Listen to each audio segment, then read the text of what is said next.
Donald Trump's so-called midterm convention in Dallas, Texas on September 9th and 10th, it's getting even worse.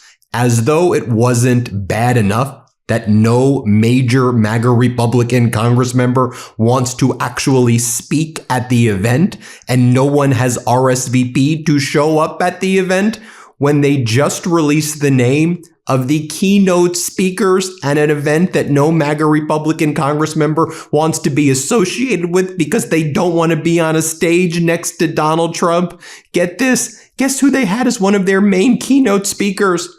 Marjorie Taylor Greene, who Donald Trump calls Marjorie Trader Greene, who Trump and MAGA banished from the movement. So Marjorie Taylor Greene made a video and she goes, to the GOP midterm convention in Dallas, Texas, can you please cease and desist and remove my name from the speaker list? Why would I want to be associated with a bunch of losers and traitors and people who betrayed America first? She says, watch this video that she just made. I mean, seriously, could you get more pathetic than this? Here, play this clip. You guys are not going to believe this. This literally made me laugh today. So let me tell you what I just found out. I found out that my name is on the website for the big GOP convention being planned in Dallas, Texas, coming up for the midterms here. And so, yeah, my name's on the speakers list. And I found that absolutely hysterically funny. And I was like, well, what kind of speech would I even give? I mean, imagine being a Republican campaigning right now. What do you campaign on?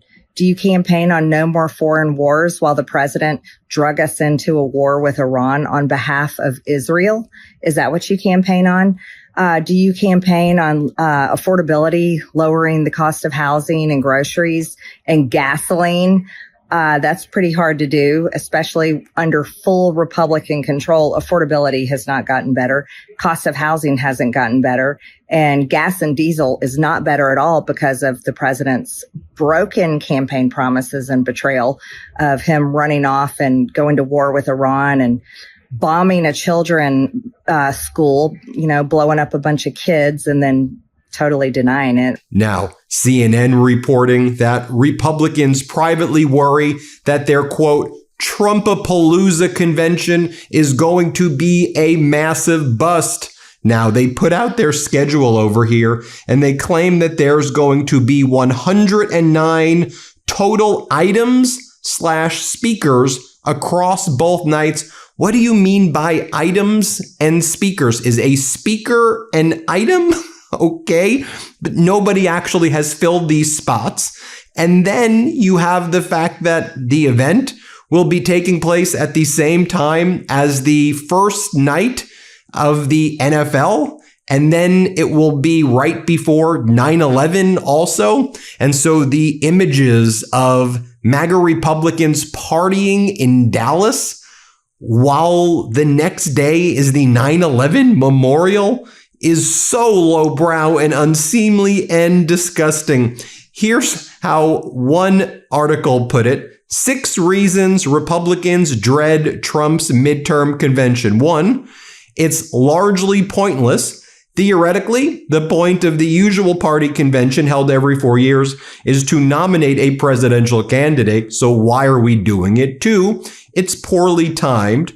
Regardless of how many people tune in, our ratings-obsessed president can brag that he drew an unprecedented audience. But the party has set itself up for a ratings disaster because the convention takes place opposite the first 2 NFL games of the season, pitting its primetime speakers against the most watched sport in the country. The convention is also happening on the 2 days leading up to the 25th anniversary of 9/11. And the schedule, the RNC release, says there will be a 9/11 remembrance featuring the children and families of first responders, while they intend to have MAGA Republicans partying at the convention. And this will only further reinforce and remind everybody that Donald Trump is now refusing to show up at the 25th anniversary 9/11 event in Manhattan. You may be saying, huh?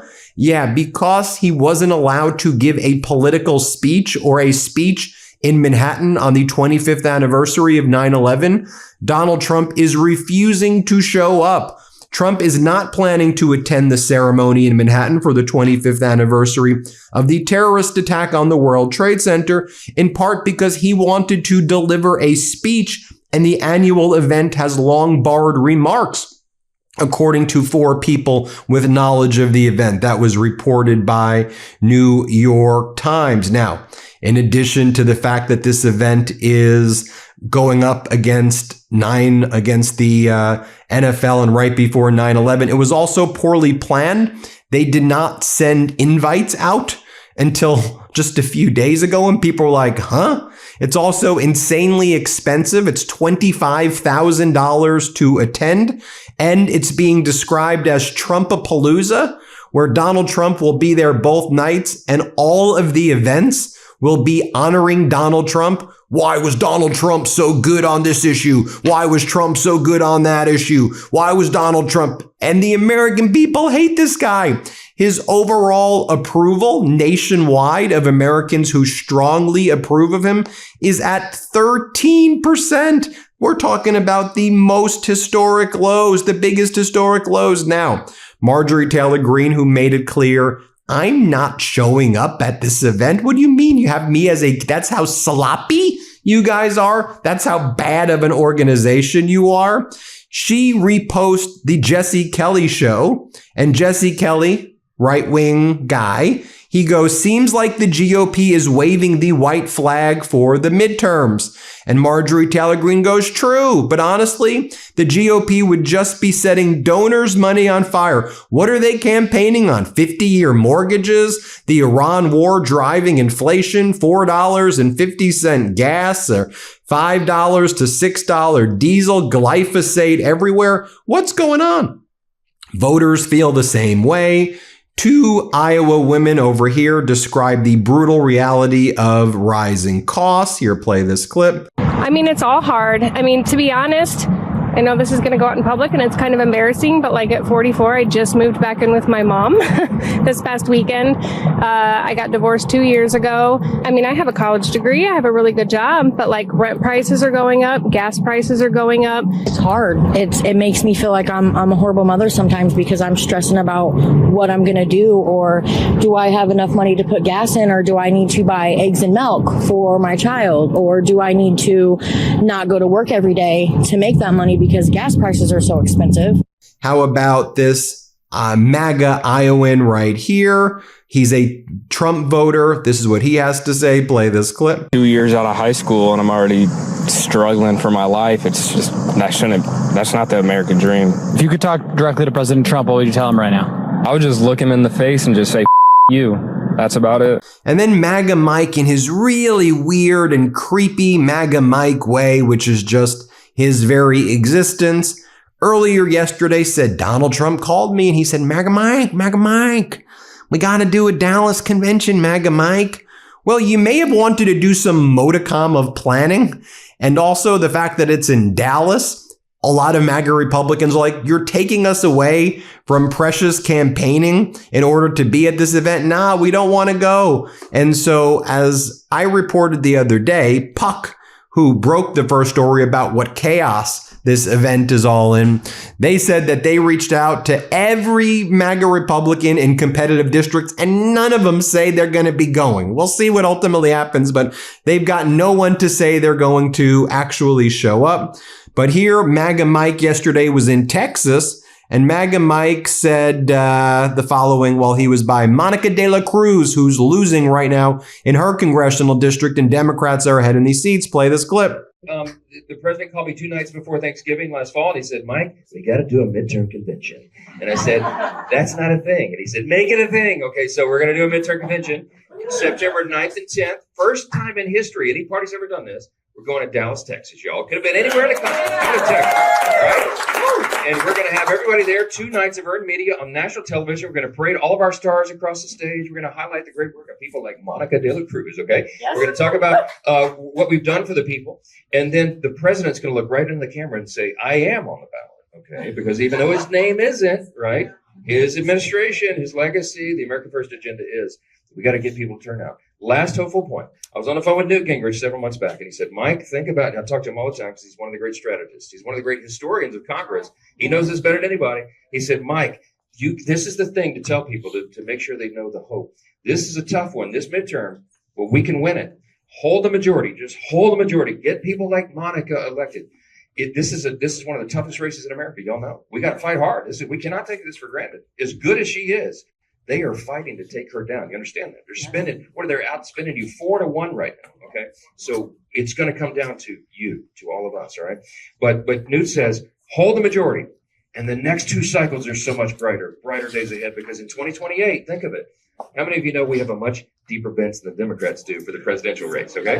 Right. They're going to run Gavin, Kamala, Pete Buttigieg, or AOC for president of the United States. I can't wait. I can't wait. Okay. All right. So that's 2028. We'll do what AOC, bless her heart. Okay. That's what we say. All right.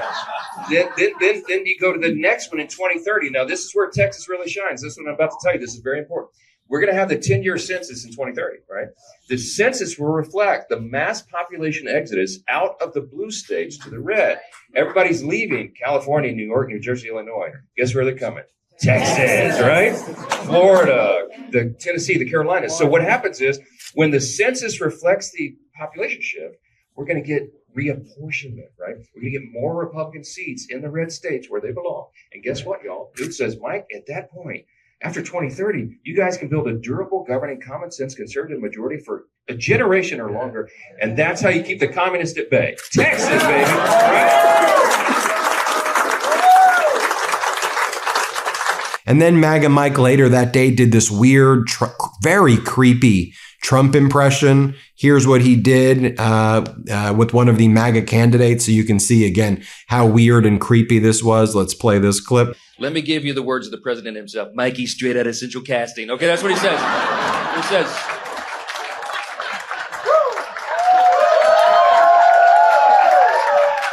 look at him, Mike. He's so handsome. He's so strong. Mike, he's a lot bigger than you. Yes, sir. I know that. Big things come in small packages, sir, but also in big ones. Okay. By the way, if you just take a look at the topics, September 9th and September 10th, we have the schedule right here. Doesn't say who the speakers are because no one wants to actually show up, but it just says Trump will appear both nights. J.D. Vance will make a keynote address on the first night. Night 1, 53 speakers, no names. Night 2, 56 speakers, no names. Grand total, 109 anonymous speakers. We don't know who they're going to be. And these are the topics. Are you ready for this? Rooting out waste, fraud, and abuse, which they didn't do. The deficit is increased and the debt has crossed $40 trillion. They're going to celebrate Doge at this event. Be my damn guest. Then they want to talk about legislative delivery as though they did some major legislative conference. Please talk about the big, beautiful bill, which most Americans will say was an utter disaster. Took away people's health care, ripped away rural health care, ripped away people's Medicaid. Go and talk about that. Then there's the candidate showcase, including the key candidates in the districts that matter most. Well, no one's going to show up for that, so that's going to be fantastic. What about this? The next one is education and parental rights. We're going to talk about your right-wing fascist government telling parents what they have to learn and what they can't learn, and that kids shouldn't learn the truth. That's been rejected on the school board, so be my guest there. Economic expansion, where most Americans have experienced economic disaster under this regime. And then you have J.D. Vance. The next day, September 10th, they want to talk about anti-corruption. You're going to talk about Donald Trump, the anti-corruption fighter. Please be my guest. I want to see that. Food security and public health. That's going to be the next hour. Food security, as you've ripped away critical food programs from people because you say the children are involved in waste, fraud, and abuse, and you've destroyed American farmers.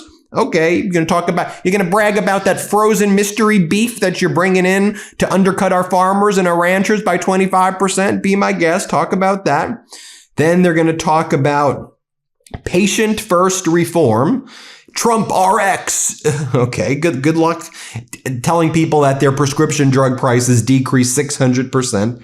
And then you're going to do a 9/11 remembrance when you don't want to even show up to the 25th anniversary 9/11 event? Okay, this sounds like it will be quite the interesting event there, Donald. We're looking forward to it while no one shows up in Dallas, Texas. Everybody hit subscribe. They had Marjorie Taylor Greene as their keynote. Let's get to 7 million. Thanks for watching, y'all. Before you go, our book, WTF America, is available for pre-order now. It's the story of how we got here and how we fight our way back. To pre-order, scan the QR code or click the link in the description. Let's do this.